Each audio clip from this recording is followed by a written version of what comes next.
صبح کا وقت ہے، آنکھ بھی کھلی ہے، کوئی اذان کی آواز بھی کان میں آئی ہے، آپ کا نفس کہتا ہے ابھی سو جی، آپ نے اپنی چادر یا کمبل کو درست کیا اور کروٹ لیا، یہ کیا ہے؟ آپ نے کس کا حکم پیچھے پھینکا اور کس کا حکم مانا؟ اللہ کے حکم کو پیچھے پھینک دیا، نفس کے حکم کو آگے رکھا۔ یہ شرک، اس شرک کو جاننے والے بہت کم ہیں۔ مولانا روم نے خوب کہا تھا، نفس ماں ہم کم ترس فرعون نیست لیکن ایراعون نیست، میرا نفس بھی فرعون سے کم نہیں ہے۔ فرعون نے کہا تھا نا الیس لی ملک مصر وہذہ الانہار تجری من تحتی، کیا اس ملک مصر کی حکومت میری نہیں ہے؟ اور سارا جو یہ آب پاشی کا نظام ہے، انہار کا نظام ہے، وہ میرے کنٹرول میں نہیں ہے؟ جس کا چاہوں موگا کھلا رکھوں، جس کا چاہوں بند کر دوں۔ یہ تھا خدائی کا دعویٰ، انا ربکم الاعلی۔ تو مولانا روم کہتے ہیں میرا نفس بھی اس سے کمتر نہیں ہے، وہ کہتا یہ جسم میرا ہے، اس پر میرا حکم چلے گا، میں نہیں جانتا کون اللہ کون رسول، کیا حرام کیا حلال۔ تو فرعون سے کم تو نہیں ہے میرا نفس، لیکن ایراعون اس کی بہت مدد تھی، فوج تھی، لاؤ لشکر تھا، تو اس نے زبان سے بھی کہہ دیا کھل کر انا ربکم الاعلی۔ میں مسکین ہوں، غریب ہوں، میرے پاس کوئی طاقت نہیں ہے، میں زبان سے تو کچھ نہیں کہہ سکتا، اندر سے میرا نفس یہی کہتا۔ یہ نفس کی حکومت قرآن کہتا ہے، میں حیران ہوتا ہوں، دو جگہ یہ مضمون آیا ہے، ارأیت من اتخذ الہہ ہواہ افانت تکون علیہ وکیلا۔ اے نبی تم نے دیکھا اس شخص کو، اس کے حال پر غور کیا جس نے اپنی خواہش نفس کو اپنا الہ بنا لیا ہے۔ اللہ اکبر، الہ لا الہ الا اللہ، کلمہ توحید کا مرکزی لفظ یہاں آ رہا ہے، من اتخذ الہہ ہوا ہو، جس نے اپنی خواہش نفس کو اپنا معبود بنا لیا، الہ بنا لیا۔ افانت تکون علیہ وکیلا، کیا آپ ایسے شخص کی کوئی ذمہ داری لے سکتے ہیں؟ سود حرام ہوا کرے جی، حرام ورام، ہمارا دھندا جو ہے وہ آگے بڑھ نہیں سکتا۔ اللہ کے حکم کو پیچھے ڈالا، نفس کے تقاضے کو آگے رکھا۔ کون معبود ہے آپ؟ نام عبداللہ رکھیے، نام عبد الرحمان رکھیے، ہے عبد النفس، نفس کے بندے، نفس کے غلام۔ پوچھا گیا ایو الہجرت افضل یا رسول اللہ، اے اللہ کے رسول بتائیے سب سے اعلیٰ ہجرت کون سی ہے، افضل؟ فرمایا ان تہجر ما کرہ ربک، ہر اس چیز کو چھوڑ دو جو تمہارے رب کو پسند نہیں۔ آج رات ہی سے آپ ہجرت شروع کر سکتے ہیں۔ جائزہ لیجئے کیا کیا چیزیں میری زندگی میں خلاف شریعت ہے، تو اللہ کو ناپسند ہے، فیصلہ کیجئے کہ آج کے بعد نہیں ہوگی، ہجرت شروع ہو گئی۔ افضل الہجرہ، سب سے افضل ہجرت شروع ہو گئی۔ المجاہد من جاہد نفسہ، جہاد تو یہاں سے شروع ہو گیا، اپنے نفس کے خلاف جہاد کرنا۔ صبح نفس نے کہا ابھی سو جا، آپ نے نفس کی بات کو رد کیا، اپنا کمبل اٹھا کے پھینکا، اٹھے، وضو کیا، نماز کے لیے آپ مسجد چل دیے، آپ نے جہاد کیا نفس کے خلاف۔ یہ افضل الجہاد ہے۔ افرأیت من اتخذ الہہ ہواہ افانت تکون علیہ وکیلا، کیا تم نے غور کیا اس شخص کی حالت پر جس نے اپنی خواہش نفس کو اپنا معبود بنا لیا، الہ بنا لیا، کہہ رہا ہے لا الہ الا اللہ، لا الہ الا اللہ، لیکن الہ تو اس کا لفظ ہے۔ ظاہر بات ہے فرعون نے اگر دعویٰ کیا تھا میں تمہارا خدا ہوں، انا ربکم الاعلی، تو کیا اس کا مطلب یہ تھا کائنات میں نے پیدا کی ہے، تمہیں میں نے پیدا کی ہے؟ ذرا سوچیے، کیا وہ بزرگ موجود نہیں ہوں گے جنہوں نے اسے دیکھا ہو کہ آج اس کی ولادت ہوئی تھی، کل اس کی کوئی اور سیری بنی ہوئی تھی؟ یہ کیسے دعویٰ کیا تھا؟ میرا حکم چلے گا، میں نہیں جانتا، الیس لی ملک مصر، مصر کی حکومت میری ہے کہ نہیں؟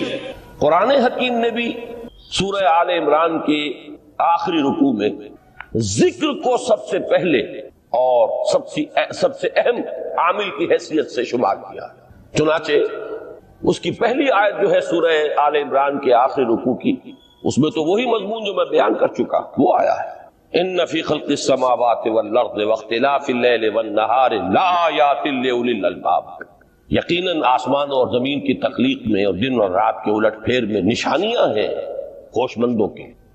ان کے ذریعے سے انسانی شعور کے اندر وہ معرفت رب اجاگر ہوگی۔ وہ پہلا مرحلہ اس نے طے کر لیا، وہ ڈورمنٹ معرفت اب ایکٹیویٹ ہو گئی۔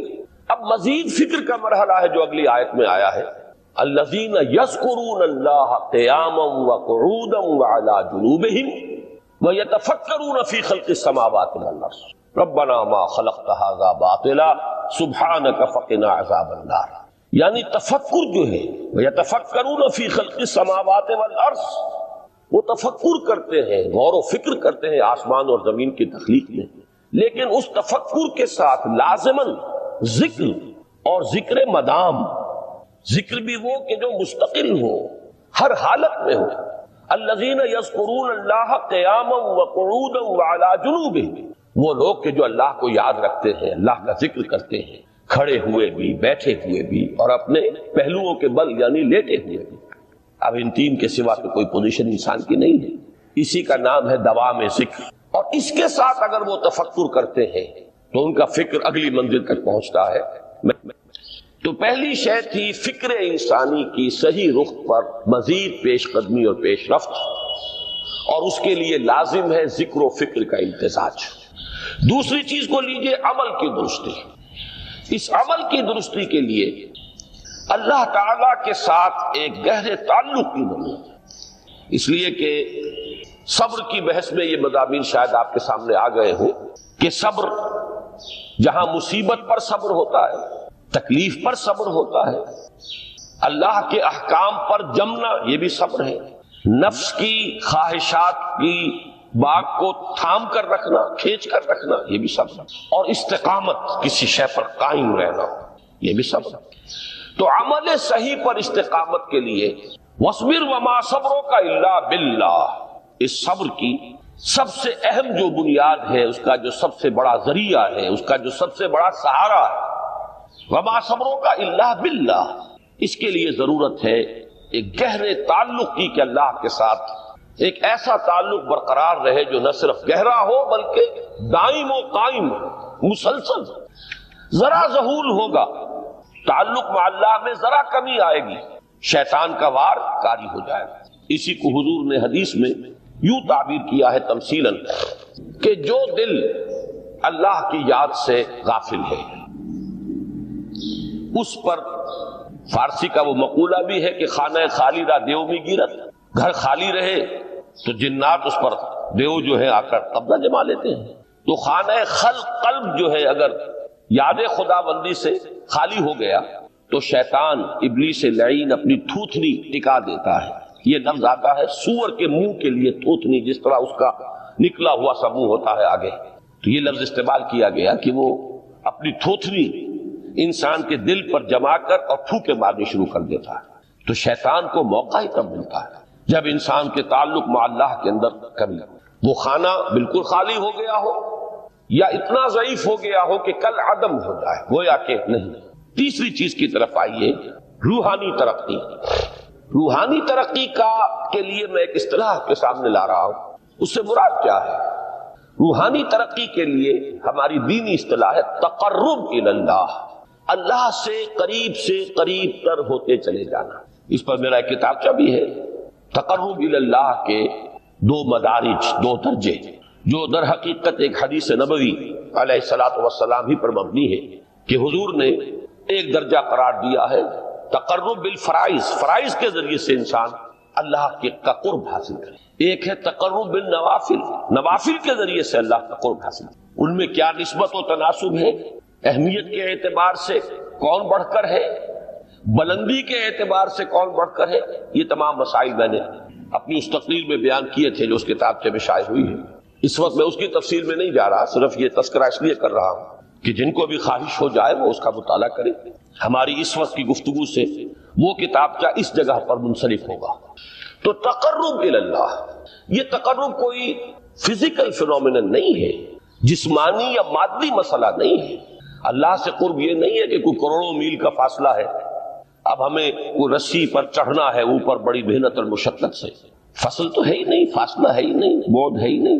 نحن اقرب الیہ من حبل الورید، ہم تو انسان سے اس کی شہرگ سے بھی زیادہ قریب ہیں۔ ہوا معکم اینما کنتم، وہ تو تمہارے ساتھ ہی ہوتا ہے جہاں کہیں بھی تم ہو، بس صرف یہ کہ تمہاری توجہ نہیں ہوتی، تم اور چیزوں میں مشغول و مصروف رہتے ہو، تم ہماری طرف دھیان ہی نہیں دیتے، تم ہماری طرف متوجہ ہی نہیں ہوتے۔ نہ انسان ماحول سے مرعوب ہو کر متاثر، صحیح رخ پر اس کا عمل نہیں۔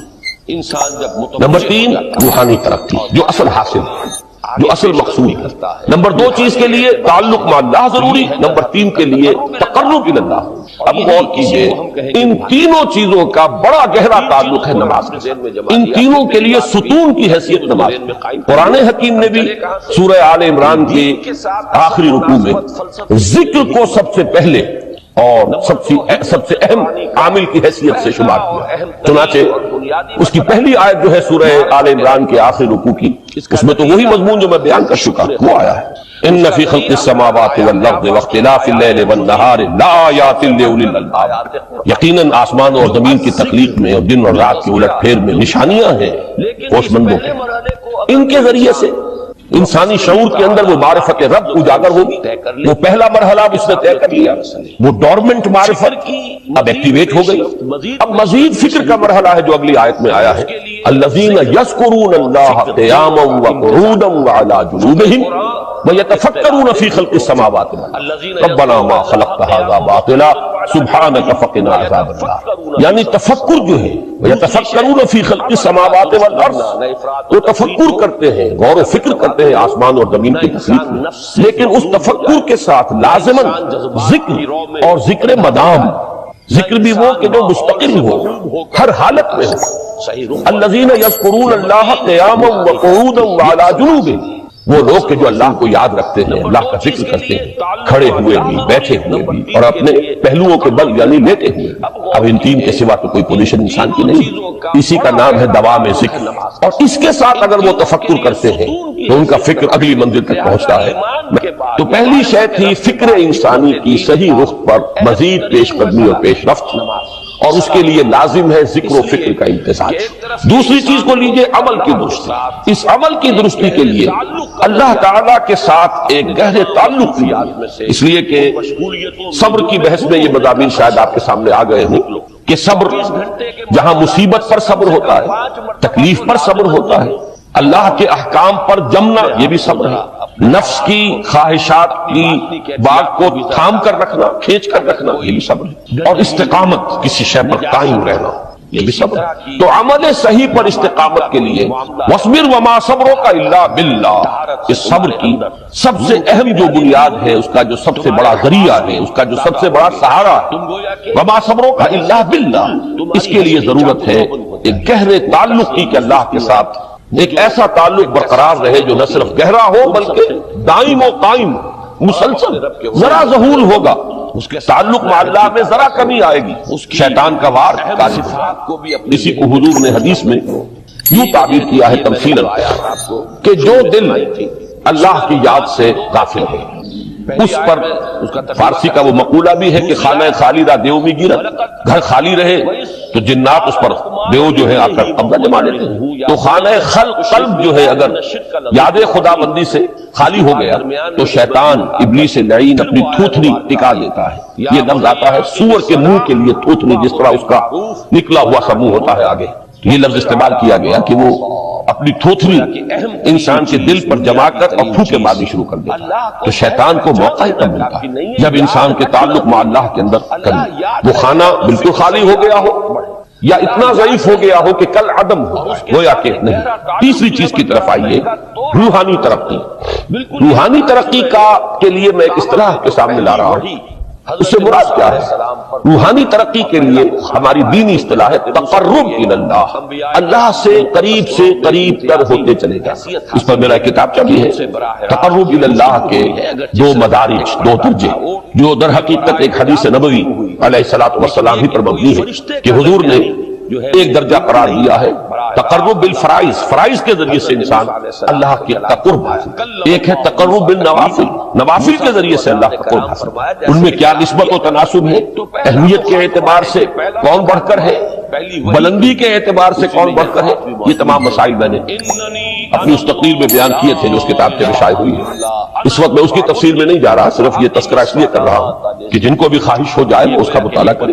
ہماری اس وقت کی گفتگو سے وہ کتابچہ اس جگہ پر منصرف ہوگا۔ تو تقرب الی اللہ ہے، یہ تقرب کوئی فزیکل فینومینن نہیں ہے، جسمانی یا مادی مسئلہ نہیں ہے۔ اللہ سے قرب یہ نہیں ہے کہ کوئی کروڑوں میل کا فاصلہ ہے، اب ہمیں کوئی رسی پر چڑھنا ہے اوپر بڑی محنت اور مشقت سے، فصل تو ہے ہی نہیں، فاصلہ ہے ہی نہیں، بود ہے ہی نہیں۔ نحن اقرب الیہ من حبل الورید، ہم تو انسان سے اس کی شہرگ سے بھی زیادہ قریب ہوا معکم اینما کنتم، وہ تو تمہارے ساتھ ہی ہوتا ہے جہاں کہیں بھی تم ہو، بس صرف یہ کہ تمہاری توجہ نہیں ہوتی، تم اور چیزوں میں مشغول و مصروف رہتے ہو، تم ہماری طرف دھیان ہی نہیں دیتے، تم ہماری طرف متوجہ ہی نہیں ہوتے، ہم تو مائل بے کرم ہے، کوئی سائل ہی نہیں، راہ دکھلائیں کسے رہنم منزل ہی نہیں۔ انسان جب متوجہ ہو جاتا ہے اور بڑھتا ہے، آگے پیش قدمی کرتا ہے روحانی اعتبار سے، تو یہ ہے در حقیقت تقرب اللہ، اور یہی اسی کو ہم کہیں گے روحانی طرف۔ اب ان تین چیزوں کو اگر آپ نے ذہن میں جما لیا، پھر میری بات کی ترتیب اس کو ذہن میں قائم کیجئے۔ ہم چلے کہاں سے کہ دین کے ساتھ اصل مناسبت فلسفے کی نہیں، حکمت۔ نمبر 2، حکمت قرآنی کا پہلا اور اہم ترین اور بنیادی مسئلہ معرفت رب کا حصول، اس کا نتیجہ شکر خدا، اس کا ذریعہ آیات آفاقی، آیات انفسی، اور سب سے بڑھ کر آیات قرآنیہ، جو الذکر، جو تذکرہ ہے، جو ذکر ہے۔ لیکن اس پہلے مرحلے کو اگر کوئی انسان بفضل ہی تعالی، اللہ کے فضل و کرم سے طے کر لے، اب اس کے سامنے تین مسئلے، فکر کی مزید پیش رفت، مزید پیش قدمی صحیح ہوگا، اس کے لیے ذکر اور فکر دونوں کا امتزاج، فقر قرآن اختلاط ذکر و فکر۔ الذین یذکرون اللہ قیاما وقعودا وعلی جنوبہم ویتفکرون فی خلق السماوات۔ دوسری شے عمل کا درست رہنا، نہ افراط و تفریط ہو، عدم توازن ہو، نہ انسان نفس سے مغلوب ہو جائے، نہ انسان جذبات کی رو میں اندھا ہو جائے، نہ انسان ماحول سے مرعوب ہو کر متاثر ہو، صحیح رخ پر اس کا عمل۔ نمبر 3، روحانی ترقی، جو اصل حاصل ہے، جو اصل مقصود ہے۔ نمبر 2 چیز کے لیے تعلق مع اللہ ضروری، نمبر 3 کے لیے تقرب الی اللہ۔ اب غور کیجئے، ان تینوں چیزوں کا بڑا گہرا تعلق ہے نماز کے، ان تینوں کے لیے ستون کی حیثیت نماز ہے۔ لہذا ایمان کے بعد یا معرفت رب کے بعد حکمت دین کا اہم ترین مسئلہ نماز، صلاۃ۔ اس لیے کہ ایک طرف یہ انسان کو اللہ کے ساتھ ایک گہرے تعلق کا ذریعہ فراہم کرتا ہے، اپنے تمام مصروفیات میں سے، ان مشغولیتوں میں جن میں گم ہونے کا خدشہ ہوتا ہے، نکلو۔